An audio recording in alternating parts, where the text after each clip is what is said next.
Hello students, this is Satish Kumar and in this video we will be discussing about the factors and agents causing soil erosion. मैंने आपको पिछली class में पढ़ाया था कि soil erosion क्या होता है, कि जो प्रोसेस होता है जिससे टॉप सॉइल जो होती है वो रिमूव हो जाती है, ठीक है, उसे हम सॉइल इरोजन कहते हैं अर्थ सरफेस से। तो उसके रीजंस क्या क्या होते हैं यहाँ पे आपको स्लाइड के अंदर कुछ गिवन है, कुछ मैं आपको और बताऊंगा। तो सबसे पहले जो सॉइल का रिमूव होना होता है अर्थ सरफेस से वो किसकी वजह से होता है, स्ट्रॉन्ग विंड्स की वजह से। जब तेज़ हवाएं चलती हैं तो बहुत अच्छी अमाउंट की जो टॉप सॉइल होती है वो वहाँ से जो हल्की होती है वो वहाँ से उड़ के एक जगह से दूसरी जगह पे चली जाती है, जिसकी वजह से सॉइल इरोजन होता है, ठीक है। और इसी तरह जब बारिश होती है, बहुत तेज़ बारिश होती है, तो जो रेन वाटर होता है वो अपने साथ टॉप सॉइल को, जो ऊपर वाली लेयर होती है सॉइल को, उसको बहा के ले जाता है। एंड जब फ्लड्स आते हैं, जब बहुत ज़्यादा बारिश होती है, जब बाढ़ जैसी सिचुएशन हो जाती है, तो उस टाइम पे बहुत ज़्यादा टॉप सॉइल की जो लेयर होती है, ठीक है, वो भी बह जाती है पानी के साथ। सो इसकी वजह से सॉइल इरोजन होता है। अब नेक्स्ट जो सबसे इंपॉर्टेंट पॉइंट है वो उसके अंदर आ जाता है deforestation, excessive of deforestation. Deforestation का मतलब पहले आपको पता होना चाहिए स्टूडेंट्स। डिफॉरेस्टेशन मतलब होता है cutting down of plants and trees. बहुत बड़े बड़े प्लांट्स और ट्रीज़ को जब लोग काटना स्टार्ट कर देते हैं और पूरे जंगलों को काट के साफ़ कर देते हैं तो उसे हम डिफॉरेस्टेशन कहते हैं। जिसकी वजह से क्या होता है कि जो प्लांट्स हैं उनकी जो पकड़ होती है सॉइल के साथ वो ख़त्म हो जाती है एंड सॉइल बिकम्स लूज, और जिसकी वजह से फिर सॉइल इरोजन होता है, ठीक है। और एक इसका रीज़न ओवर ग्रेजिंग भी है। ओवर ग्रेजिंग मतलब जो कैटल्स होते हैं जैसे काऊ और बफेलोज वगैरह, लोग जो इनका डोमेस्टिकेशन करते हैं तो वो मतलब इन्हें फील्ड्स में छोड़ देते हैं जहाँ पे घास वगैरह होती है। तो ये क्या करते हैं, वहाँ पे ओवर ग्रेजिंग करते हैं, मतलब उन ग्रास लैंड्स में बहुत ज़्यादा इनडिस्क्रिमिनेटली खाते रहते हैं, उस घास को पूरी तरह से वहाँ से ख़त्म कर देते हैं। और जिसके बाद क्या होता है, वो पूरी तरह से घास खत्म होने के बाद जो टॉप सॉइल है वो लेयर शो होना स्टार्ट हो जाती है। एंड आफ्टर सम टाइम जब तेज़ हवाएं या बारिश वगैरह पड़ती है, पानी जाता है वहाँ से, तो वो उसके साथ टॉप सॉइल को बहा के ले जाता है, जिसकी वजह से सॉइल इरोजन होता है। अब नेक्स्ट हम बात करेंगे सॉइल कंजर्वेशन के बारे में, ठीक है, कि अभी जो सॉइल इरोजन हो रहा है, ठीक है, due to excessive deforestation, over grazing, wind और वाटर की वजह से, इससे रोका कैसे जाए, ठीक है। तो नेक्स्ट चैलेंज हमारे पास ये आ जाता है। सो सॉइल कंजर्वेशन क्या होता है students, protecting the soil from soil erosion by wind और by water is known as soil conservation. Soil को बचाना, ठीक है। इस स्लाइड के अंदर बहुत सारे मेथड्स दे रखे हैं जिनकी हेल्प से सॉइल को बचाया जा सकता है। तो सॉइल इरोजन जैसा आपको पता है एक बहुत सीरियस प्रॉब्लम है। इसकी वजह से फार्मर्स को जो उनकी जो फसल है वो अच्छे से नहीं हो पाती है।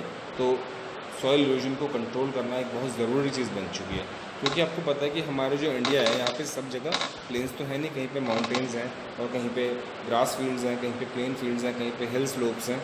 तो इस टाइप से अलग अलग जगह पे अलग अलग तरह से हमें क्या करना पड़ेगा, सॉइल को कंजर्व करना पड़ेगा।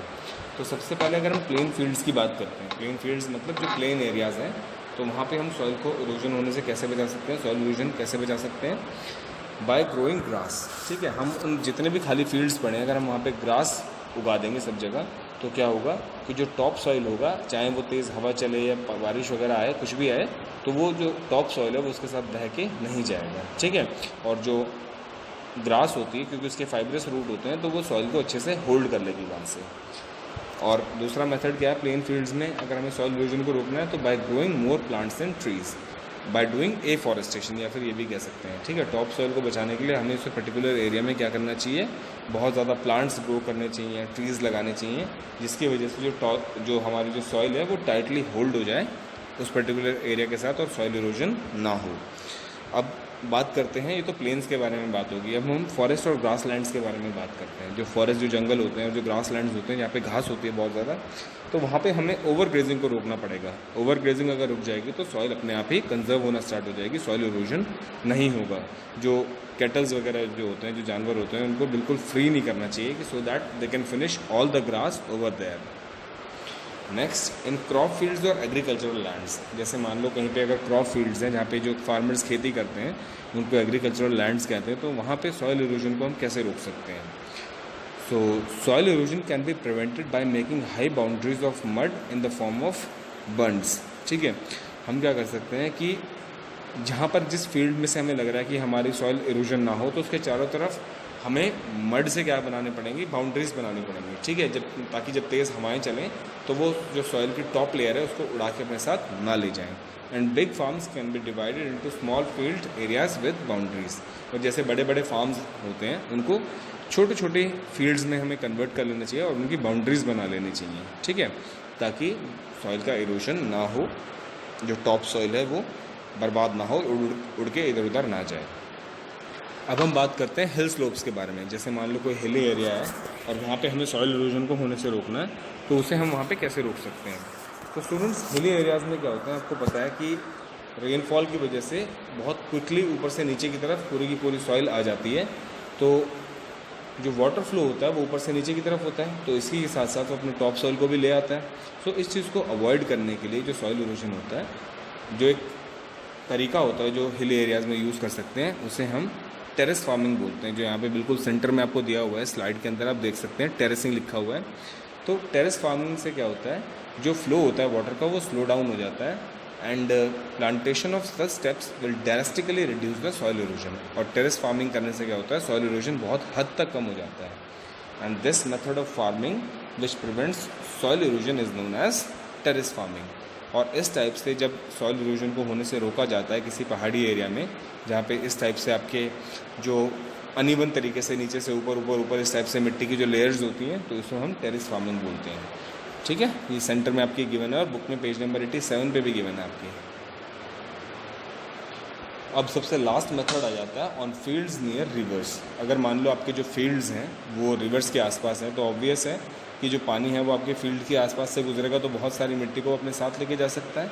तो उस टाइम पे हमें रोकने के लिए क्या करना पड़ेगा, उस चीज़ को, हमारा जो सॉइल इरोजन है उसको रोकने के लिए हमें क्या करना पड़ेगा, डैम्स और एम्बैंकमेंट्स बनाने पड़ेंगे। जो डैम्स और एम्बैंकमेंट्स होते हैं वो हमें बनाने पड़ेंगे सॉइल इरोजन को रोकने के लिए, क्योंकि जब हैवी रेन होती है, ठीक है, तो जो पानी होता है रिवर का वो बढ़ जाता है और वो क्या करेगा कि जो टॉप सॉइल है, जो फर्टाइल टॉप सॉइल है, उसको अपने साथ बहा के ले जाएगा। तो उसको बहा के ना ले जाए साथ में, तो एम्बैंकमेंट्स बनानी पड़ती हैं। एम्बैंकमेंट्स मतलब जो फील्ड का जो लेवल होता है और जो रिवर का लेवल होता है उसके बीच में हम वो कर देते हैं, मतलब एक डिफरेंस सा क्रिएट कर देते हैं बाय मेकिंग अ स्लोप। एक स्लोप बना देते हैं जिसकी वजह से रिवर का पानी फील्ड के साथ मिक्स ना हो और जिसकी वजह से जो टॉप सॉइल है उसका इरोजन ना हो, ठीक है। Also dams help in collecting flood water instead of letting them go into the fields. अगर हम डैम्स वगैरह भी बनाते हैं वहाँ पे, ठीक है, जैसे मान लो जो हमारे फील्ड्स नदियों के आसपास हैं, तो वो क्या करते हैं कि जो फ्लड का पानी होता है उसको फील्ड के अंदर नहीं जाने देते, बल्कि उसको रोकते हैं एंड कॉजिंग सॉइल इरोजन। अगर फ्लड का पानी एक बार फील्ड्स में चला गया तो वो क्या करेगा, वहाँ पे सॉइल इरोजन करेगा। तो उसको सॉइल इरोजन से रोकने का काम कौन करते हैं, डैम्स करते हैं। And they do not let go the water of flood into the fields के अंदर वो फ्लड के पानी को नहीं जाने देते, ठीक है। The water that is collected in dams can be used whenever water is needed. और जो पानी डैम्स के अंदर कलेक्ट होता है उसको कभी भी यूज़ किया जा सकता है जब उसकी ज़रूरत पड़े, फार्मिंग पर्पसेस के लिए या इलेक्ट्रिसिटी जनरेशन के लिए। मतलब डैम्स के थ्रू कोई कैनाल निकाल के उसको इरिगेशन भी पर्पसेस के लिए यूज़ कर सकते हैं जो पानी डैम के अंदर स्टोर है, या फिर इलेक्ट्रिसिटी जनरेट करने के लिए, क्योंकि आपको पता है जो डैम्स होते हैं यहाँ पे क्या होता है, इलेक्ट्रिसिटी बनाई जाती है, ठीक है। तो इलेक्ट्रिसिटी जनरेशन में ये हमारी हेल्प करते हैं। So it is working like that. Okay students, I hope you understand the concept of soil erosion and soil conservation. Soil conservation का मतलब बस यही होता है कि सॉइल को इरोजन होने से बचाना, ठीक है। और उसमें हमने प्लेन फील्ड्स में बात करी है, फॉरेस्ट और ग्रास लैंड्स, क्रॉप फील्ड्स, हिल स्लोप्स, और उन फील्ड्स के बारे में बात की है जो रिवर्स के आसपास होते हैं। ग्रास फील्ड्स के अंदर मैंने आपको बताया था कि जो प्लेन फील्ड्स होते हैं वहाँ पे हम ग्रास ग्रो करके या ज़्यादा से ज़्यादा प्लांट और ट्रीज़ को प्लांट करके क्या कर सकते हैं, बचा सकते हैं सॉइल इरोजन होने से। फॉरेस्ट और ग्रास लैंड्स में जो ओवर ग्रेजिंग है उसको रोक के हम सॉइल इरोजन रोक सकते हैं। और जो क्रॉप फील्ड्स होते हैं उनकी बाउंड्रीज़ बना के, जिनको बंड्स बोलते हैं, मड की बाउंड्रीज़ बन जाती हैं, जिसकी वजह से जो तेज़ चलने वाली हवाएं होती हैं वो सॉइल इरोजन नहीं करा पाती। और जो हिल स्लोप्स होते हैं, जो पहाड़ी एरियाज़ होते हैं, वहाँ पे सॉइल इरोजन को रोकने के लिए टेरेस फार्मिंग की जाती है, सीढ़ीनुमा खेती की जाती है, जिसकी वजह से सॉइल इरोजन नहीं होता है।